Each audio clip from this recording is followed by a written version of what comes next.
Welcome to the December Crafting Together with All Brands YouTube hop.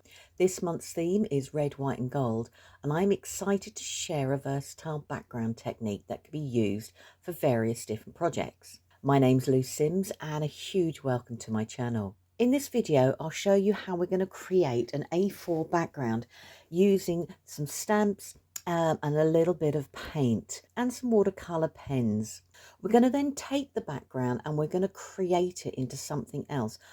I didn't want to do an art journal page or a Christmas card, but I wanted to make the background, create as much as I possibly could. Now, I'm taking a piece of A4 white watercolor card, so that's my white part for the red, white and gold. And I'm going to use an anti-static bag, and I'm amazed with myself because normally that's the one thing I do forget. And I'm going to take a stamp from Shady Designs Festive Flora, and I want to create a background just using that one stamp design. So I'm going to use my VersaMark and I'm going to create the background and emboss it with the gold embossing powder. And I want to fill the whole background, but it's going to sound a bit weird, but I still want that image to stand out. Parts of this video will be done in real time and parts of it sped up. And that's because I want to cram in as much as I can without having to make you sit here all day watching what I'm doing.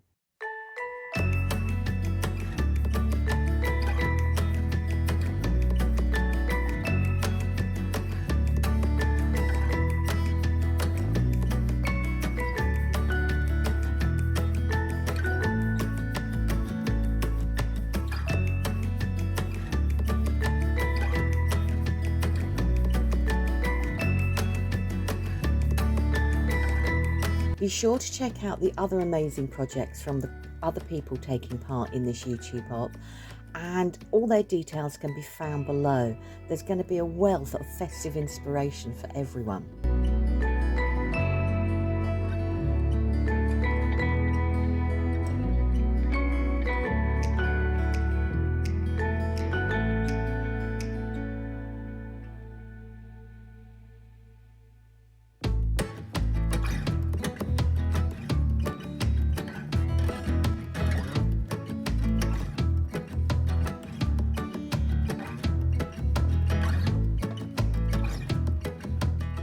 Once I've embossed the actual design, I'm going to take my Sakura pens.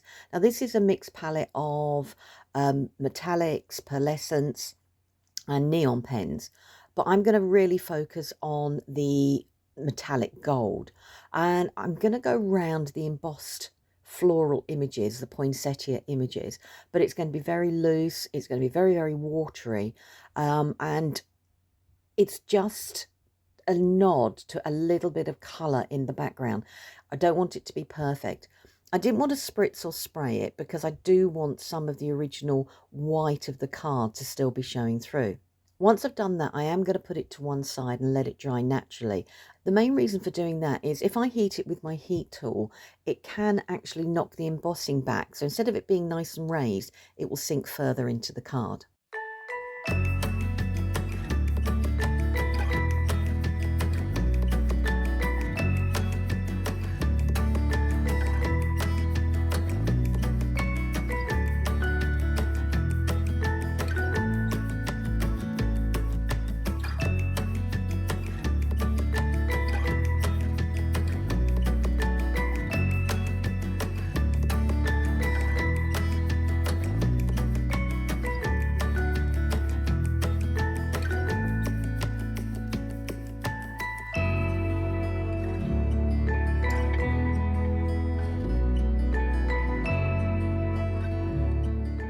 Once it was dry, I grabbed my Ecoline Duo Tip pens. Now I've gone for these because they've actually got a bullet nib, which means I can get into the finer detail really easily.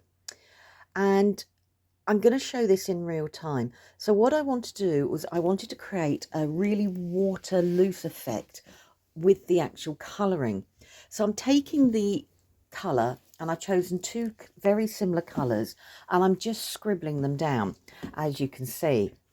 Then I'm going to take my paintbrush and I'm going to add my water around the edge, and I'm going to let capillary action take effect. So it's going to blend out the colours more naturally. So some will be dark, some will be light.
Once I've done that, I'm going to do exactly the same with the leaves. But with the leaves, I've chosen a darker green and more of a yellow green. And I'm going to scribble them down as well and do exactly the same thing. Drop my water around the edge of the leaf and just pick up a tiny little bit of the colour and let it naturally blend. Now I'm going to put that to one side and let it dry.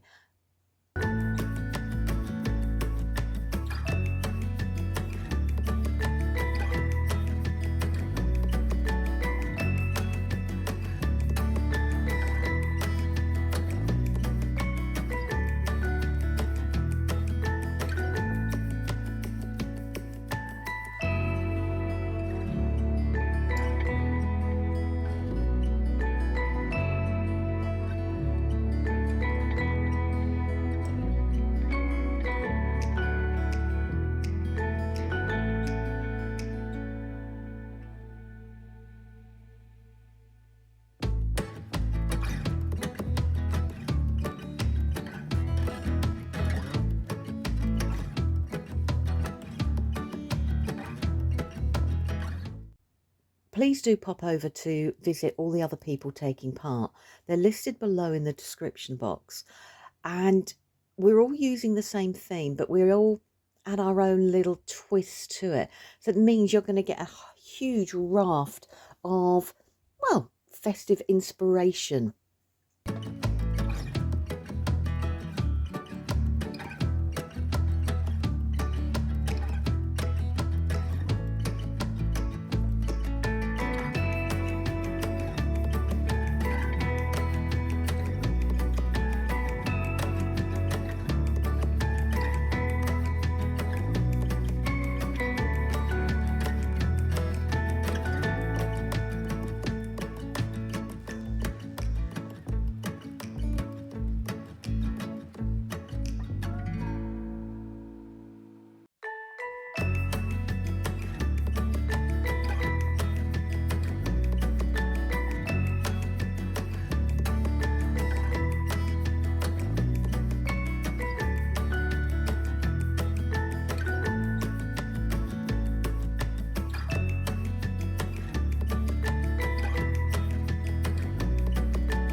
Now, once this is dry, what I wanted to do was I've got my A4 background, and as I said originally, I really wanted to make the background go as far as possible. So then I thought, well, from an A4 sheet, I can actually make some tags. And when I roughly plotted it out in my head, I think I can make about 9 tags. So taking into the length of the sheet, I've gone for the tags to be 9.5 centimeters long, and they're going to be roughly 7 centimeters wide. And that means I can get 9 tags of equal size. But it also means each tag is going to be similar, but not quite the same. Some are going to have a little bit more decoration than others. And I think that's quite nice. So once I've cut all the different tag shapes up, I'm going to round all the corners on each of them. I'm then going to measure how much I want to take away to actually create the tag design. And I've decided I'm going to do a centimetre on the top coming in from the edges, and then a centimetre down. And I'm going to cut that triangle away. And I'll do that on all the tags, so they're all the same size. But what I'm going to do is I'm going to then put the tags into 3s and decorate them into, 3 different designs of 3. I hope that makes sense. I'm having to sit here and think now. Does that make sense?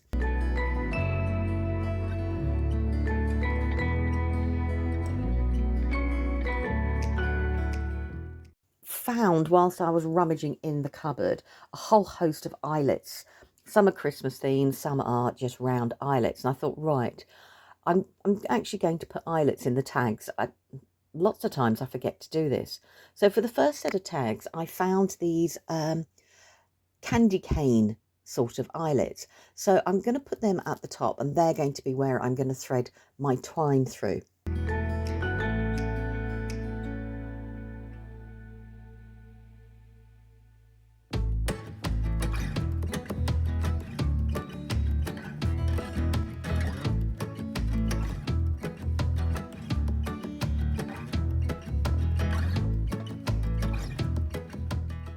I've stamped on a separate piece of card a Christmas sentiment, and I'm going to add that to the tag with a 3D foam pad. Once that's on, all I'm going to do next is just add some twine and finish off with a bow. So I'm keeping these ones relatively plain as such.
Now for the next 3 tags, I thought it'd be nice to do some additional stamping, and I've taken my background stamp for Those We Love, and I'm going to use a gold ink pad, and I'm going to stamp down one side of the tag in the gold, and I'm going to do exactly the same on all 3 tags.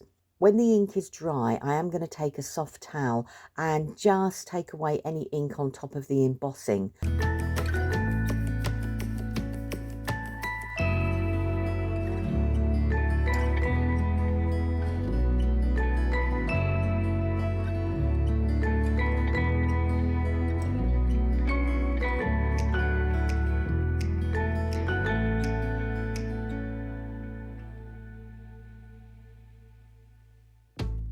Again, I'm going to punch holes and I'm going to add eyelets to each of the tags. And I found a really thin sheer ribbon, which I thought complemented the colours that I'd used to watercolour the poinsettias. And as my final piece, I'm just going to add some faux pearls in gold, because I just thought with the gold stamping, if I added the gold, it would tie together.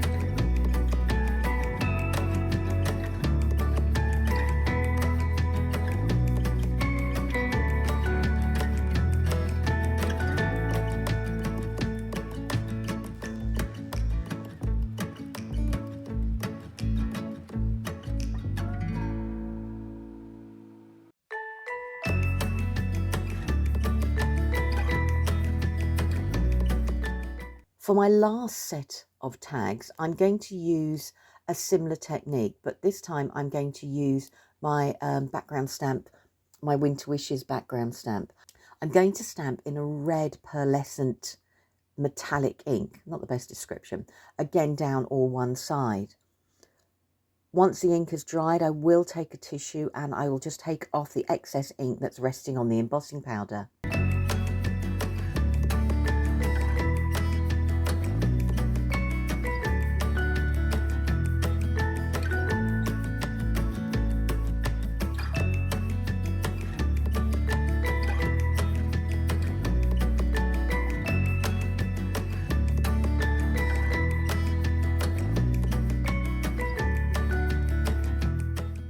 As with the previous tags, I'm going to punch holes and put eyelets in the top.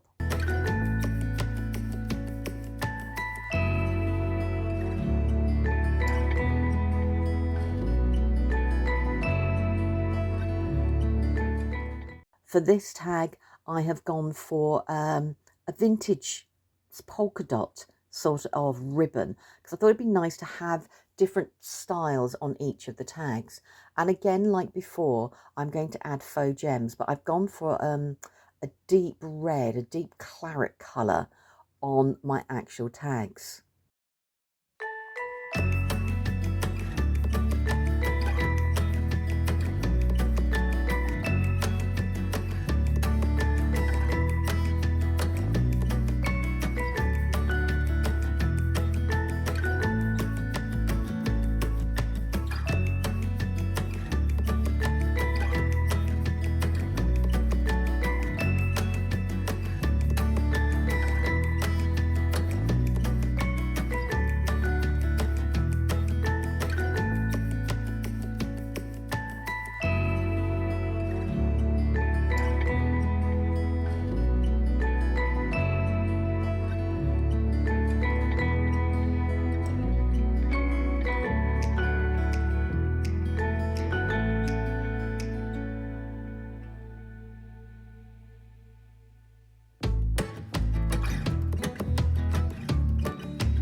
So from that one A4 background, we've now got 9 handmade tags. They could all be the same, or you can mix them up a little bit, like I've done here.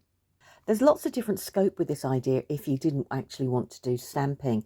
You could use collage, you could bring in your rice papers, so many different other things that you could do.